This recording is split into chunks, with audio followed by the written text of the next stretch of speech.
story. It's a story about 6 people who died violently in Germany in 1922. It's a story about an investigation that went on for decades, but never identified the perpetrator. It's a story that has become a legend. I want you to come with me into history, into the long, cold dark.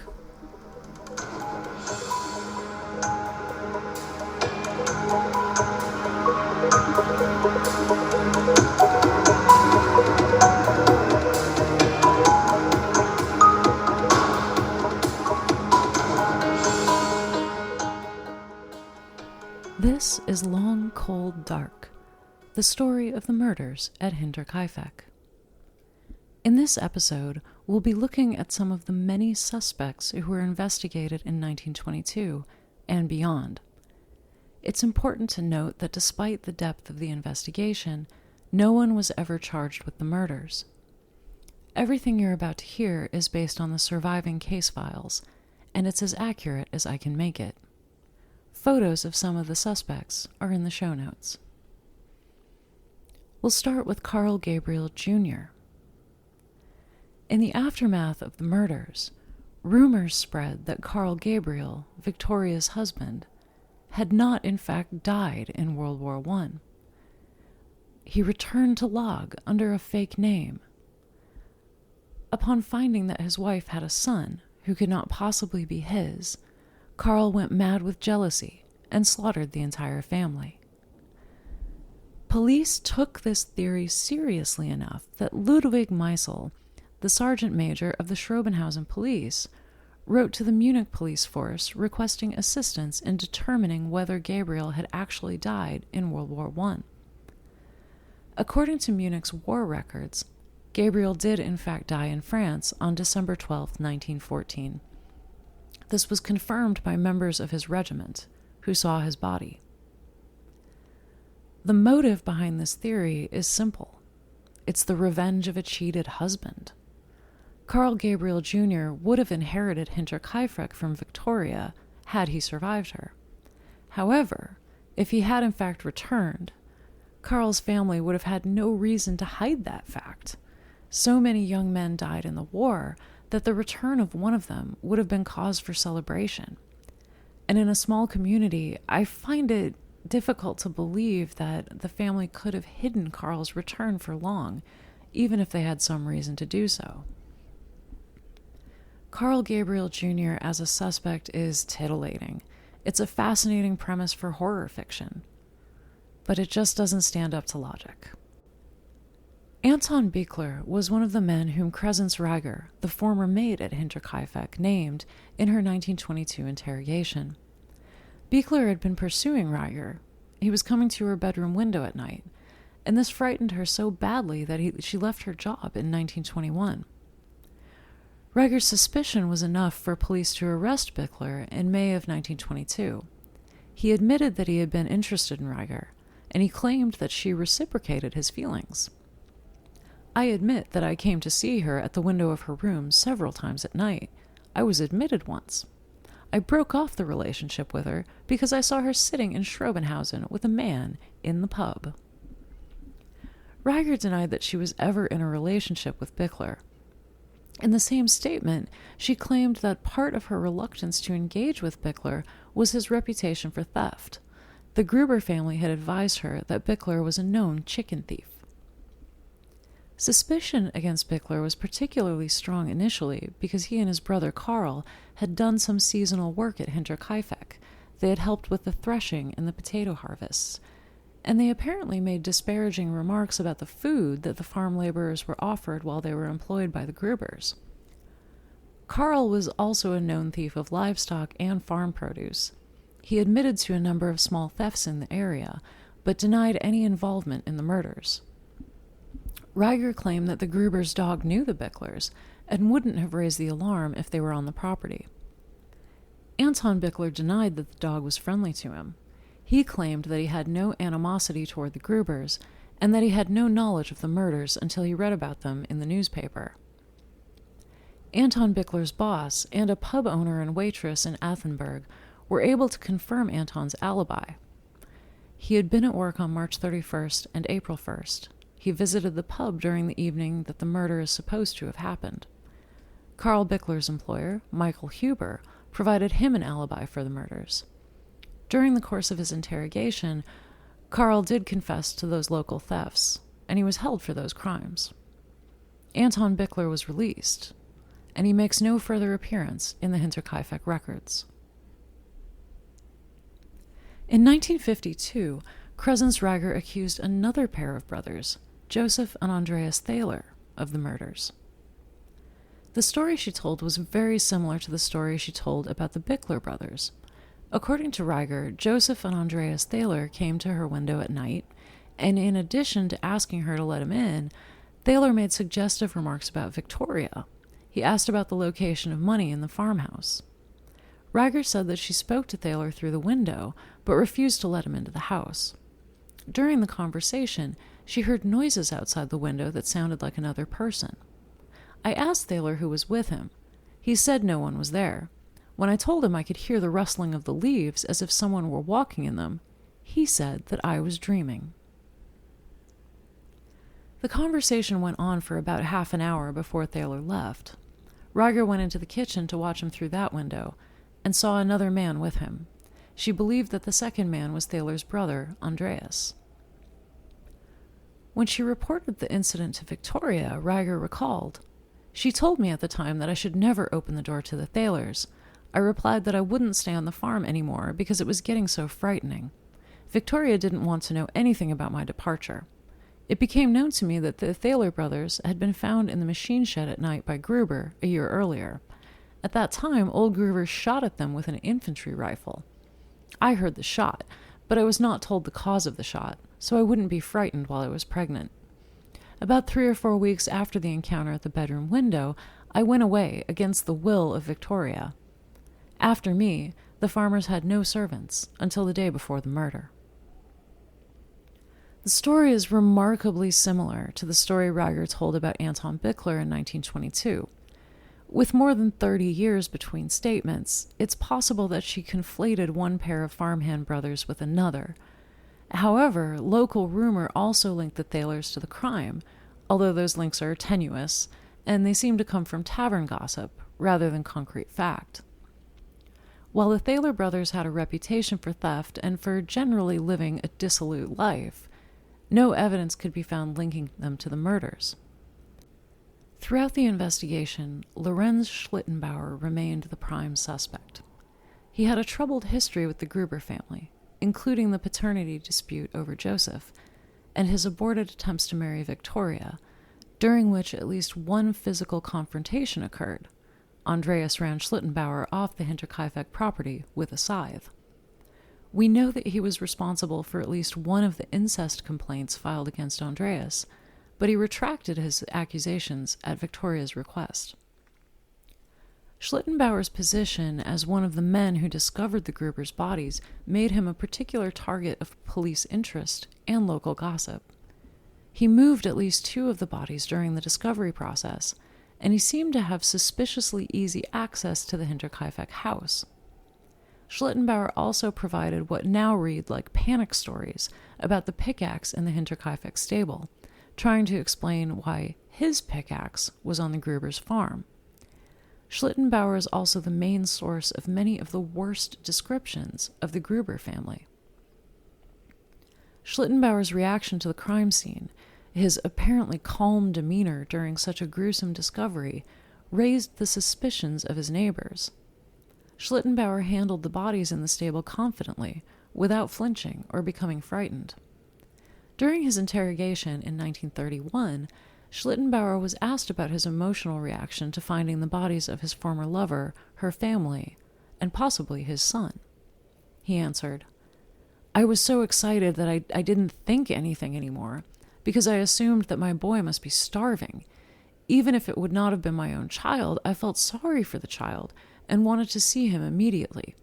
In the excitement I found myself, I would have taken on anyone who stood in my way."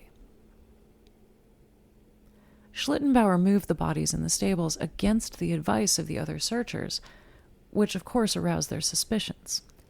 Jacob Siegel noted that Michael Pohl and I told Schlittenbauer that he should leave the corpses as they are.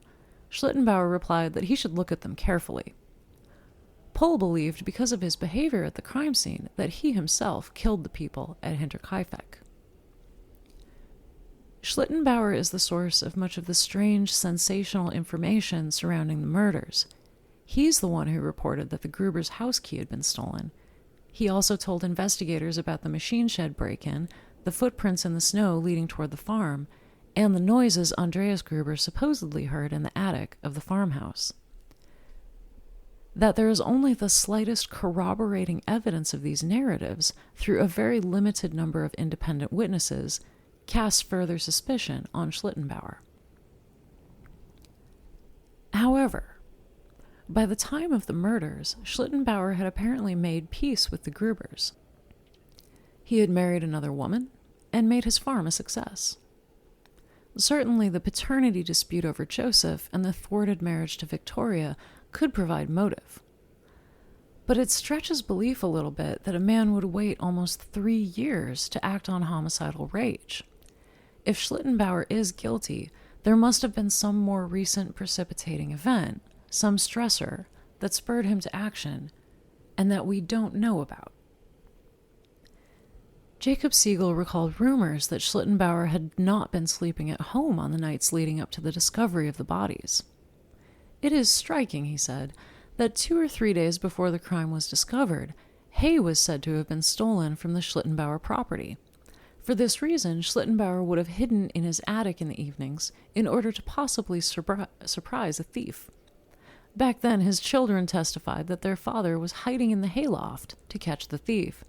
I see this as a pretext and can imagine where Schlittenbauer was during that time. Schlittenbauer, for his part, denied this rumor in 1931. "It's not true," he said. "I was with my wife." The timing of the supposed hay theft coincides with the timing of Andreas' discovery of the footprints in the snow, his lost house key, and the attempted break-in. Schlittenbauer seems to have enjoyed his notoriety as a suspect. He made at least one dark joke about it. During his 1931 interrogation, he was asked if he had ever described himself as a murderer. "Yes," he responded, "but only for fun. Once I tore my pants in the pub and I went to a neighbor to have them fixed. I said, 'So now you've mended the pants of the Hinterkaifeck murderer.' I said that because at the time Xaver Dersch had just called me out as the murderer." In 2007, German police academy students approached the Hinterkaifeck case as a training exercise. They used modern investigative and forensic methods to analyze the remaining evidence. While they did not list their most likely suspect by name, it is clear from the context and detail that they suspected Lorenz Schlittenbauer. Schlittenbauer is not known to have been violent, and he had no criminal record. No one ever reported that he engaged in any sort of violent acts or displayed any behavior that could be interpreted as a tendency toward rage. Even Schlittenbauer's military record is unremarkable. He enlisted in 1895. He was released into reserve service in 1897. At the outbreak of World War I, Schlittenbauer was drafted, but he was dismissed from service in August of 1915 as incapacitated due to gastric catarrh, among other medical complaints. Schlittenbauer earned no commendations, but neither did he earn any disciplinary marks. Schlittenbauer remained at his homestead until his death in 1941. He consistently made himself available to police for interviews, even decades after the murders, and no definitive evidence was ever produced against him. On May 5th of 1952, the Weltbild published an interview with Anton Hauber, who was the chaplain of the Church of St. Pancratius in Augsburg. He told reporters that in 1941 he had heard the deathbed confession of Crescentia Gump Meyer, who claimed that her brothers, Anton and Adolf Gump, were the Hinterkaifeck murderers. "She struggled hard with this confession. I sat with her for 3 hours. She asked me to report it to the police, but I couldn't make up my mind. A priest should be silent. That is my point of view. Do you understand? I don't need to tell anyone. No one can order me to speak. Not even my spiritual superiors. No, I'm silent. It's been so long. You should let it rest. By the time this information came out, Adolf Gump was dead. He died in 1944. Anton Gump was provisionally arrested on May 2nd, 1952. In addition to the deathbed confession, the arrest warrant lists as probable cause the fact that Anton lived in Ingolstadt but could not verify his location during the critical period of March 31st through April 4th, 1922. Adolf was apparently an itinerant basket maker whose girlfriend at the time, Magdalena Schindler, claimed that she traveled with him to Weidhofen in 1922, and that Adolf went back alone later. Crescentia and Adolf's sister, Florentine, was interviewed on August 8, 1952. She told police that Crescentia had a long-standing grudge against most of her family and was therefore an unreliable witness. Family animosity arose during and after the death of the Gump patriarch, Anton Sr. In Anton Sr.'s final days, Crescentia cared for him until he was so ill that he required hospitalization. During that time, Crescentia did not allow her siblings to visit their father, and was angry when Florentine visited him at the hospital. In the wake of Anton Sr.'s death, Crescentia argued with Anton Jr. The result was that Crescentia cut off contact with her family completely. Florentine was hurt and baffled by Crescentia's attitude, and she believed that her deathbed statement was an act of revenge, one final lashing out against the siblings she hated. Anton Gump was released on May 29th. The case against him was dropped in February of 1954 due to lack of evidence. No connection to Hinterkaifeck could be proven. He died in Ingolstadt in 1960. Andreas and Karl Schreier were day laborers from Schrobenhausen who were working as woodcutters in the Weidhofen area during the time of the murders. According to a brief newspaper article from August 4th, 1922, Andreas and Karl drove past Hinterkaifeck every day so they would know the conditions there exactly. The article claimed that Andreas and Karl were unable to hide the traces of their crime from their mother, who told the story to a neighbor and finally to the local police. Andreas was arrested and Karl fled. According to the anonymous reporter, Karl Schreier will soon also be brought to justice, and as he will hardly be able to find shelter and help anywhere. The perpetrator has confessed. This report was overly optimistic. Andreas Schreier was released on January 19, 1923 for lack of evidence. His brother Karl was never apprehended, and no evidence has ever surfaced which would tie either man to the murders. Joseph Bartel was the son of a master butcher from Geisenfeld, who served in the German infantry during the Great War. Bartel suffered a severe bullet wound to his left hand in 1918. War records indicate that he was hospitalized but not discharged from military service until 1919. After his discharge, Bartel worked as a baker. Bartel had no apparent connection to Hinterkaifeck or the Grubers. Police had arrested several men who were known to have such connections, but as nothing against them could ever be proven, they were all released, and eventually police began to focus their efforts on identifying a stranger, someone who came from outside the immediate community. Public prosecutor Peilmeyer wrote in 1926 that the perpetrators are likely to be found in the circles of wandering traders, peddlers or showmen, basket makers, and similar people wandering around in the gypsy manner. This was not an unreasonable focus for an investigation. After the war, many Germans took to the roads, traveling to any place they might find work.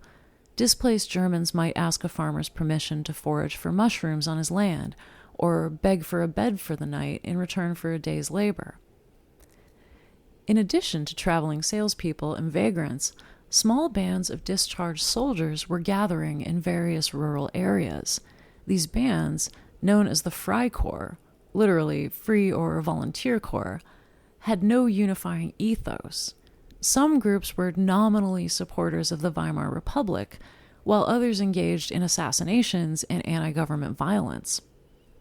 In short, Germany was full of highly mobile strangers who might make contact with any number of people during their travels around the country, and any of them might be dangerous.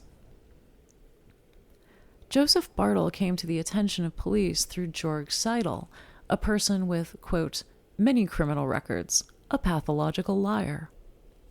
Seidel was imprisoned in Regensburg.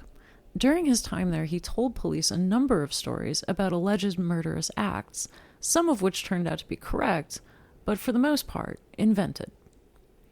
In the course of these stories, Seidel named Joseph Bartel and a number of other men as the Hinterkaifeck murderers. The other men were investigated and dismissed, as no connection to Hinterkaifeck could be found. Despite Seidel's reputation for telling wild stories and making false accusations, police had to chase down every potential lead. Peilmeyer was careful to note in his 1926 report, from time to time reports are received, some anonymously, against some persons suspected of murder, namely from prisons. These reports are also checked, although they have little prospect of success from the outset, so that nothing is missed. Pursuing Bartel, despite his accuser's unreliability, was a duty. Peilmeyer reported that Bartel was hospitalized in the Günzburg sanatorium at some point after 1919, where he was housed to observe his mental state. He escaped in July of 1921, and he could not be found in 1926. He was suspected of being in southern Bavaria during the time of the murders. A dragnet was set up, which included distributing his photograph and the promise of a reward for his capture. Special attention was paid to the Austrian border. Police believed that Bartel was likely to try to escape Germany. Peilmeyer found the very fact of Bartel's disappearance suspicious. He wrote, "Obviously he's got something wrong. Otherwise, he wouldn't make himself so invisible."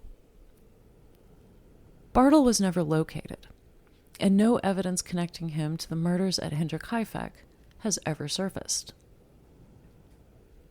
In 1931, the Schrobenhausen newspaper ran a story recounting the events at Hinterkaifeck and summarizing what was then known about the investigation. The article included a startling story of an uncanny encounter between a man from Weidhofen and a stranger in mid-May of 1927. A man from Weidhofen who was on his way home late at night on his bike was stopped by a stranger and asked to get off his bike at shortly after midnight, as he was approaching the entrance to the town on the state road. The stranger asked various questions related to the investigation into the killer at Kaifeck. At the end, the stranger shouted, "Soon there will be light on the matter. I am the killer of Kaifeck." Thereupon he jumped over the fence of the street and disappeared into the fields toward the forest. The description given by the Weidhofen police of the sinister questioner matched the man who had asked to see the graves of the murdered the day before in the Weidhofen cemetery. Since the nocturnal encounter, there has been no trace of the man, and his announcement that light will soon come into the matter has not yet come true. The newspaper doesn't name the source of the story, whether it was true and honestly reported to the newspaper by a witness who wished to remain anonymous, or based on rumor or confabulation, is of course impossible to determine. No similar stories were reported elsewhere, and the incident doesn't appear in any of the surviving case files. The stranger stands in for any number of strangers who may have been in Weidhofen in late March of 1922, and who remain strangers a century later. Next time on Long Cold Dark, I'll tell you my theory of the murders. I'm C.S. Frank. Thanks for listening.